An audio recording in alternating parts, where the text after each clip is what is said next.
amazing to just kick off the first CRO summit.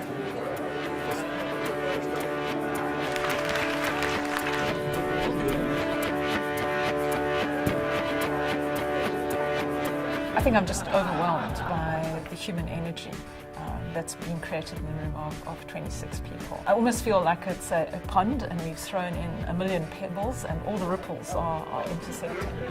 Putting that face, that human element to this really makes the network real, and it becomes so approachable because I'm able to talk to a lot of my counterparts that are going through the same thing.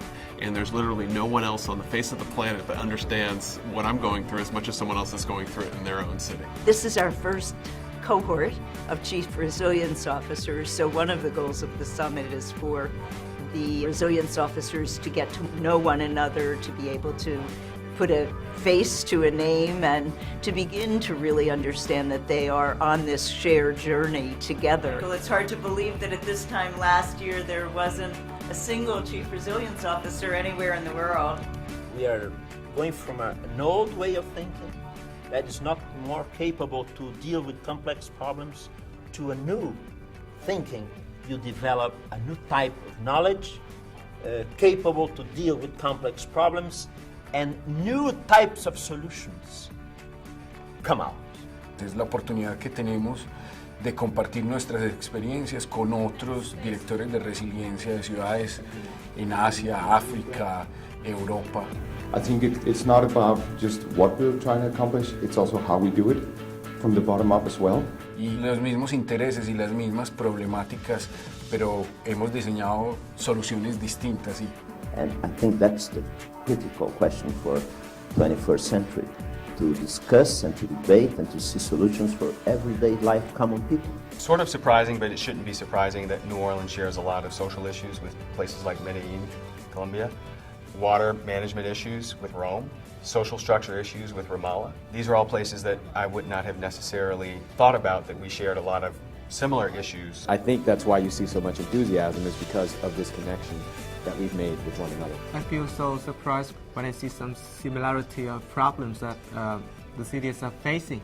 Berkeley City or Dhaka or Aston, Israel. On the international scene, you didn't hear about Ebola a year ago as you hear about it now.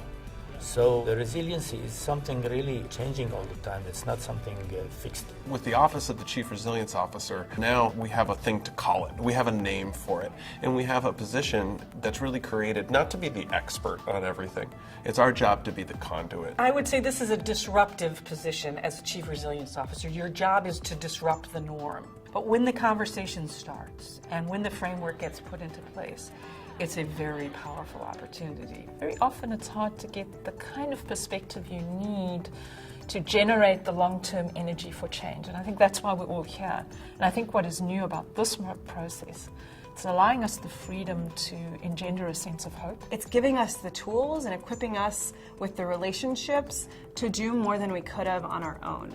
And I think that's a really important aspect because we're being asked to solve big problems. You know, as we work with 100RC, it truly is a partnership. It's not a foundation telling us what to do and us doing exactly what they say. It's not a city saying, hey, this is what we need, and the foundation funding those exact needs. It's a partnership.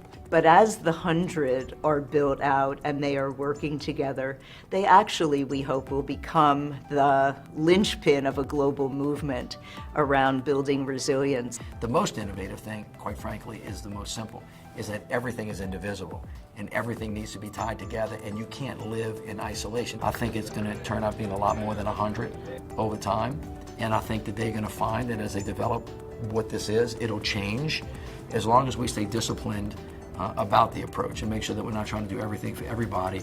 I think that you will find a stronger America and clearly a stronger world.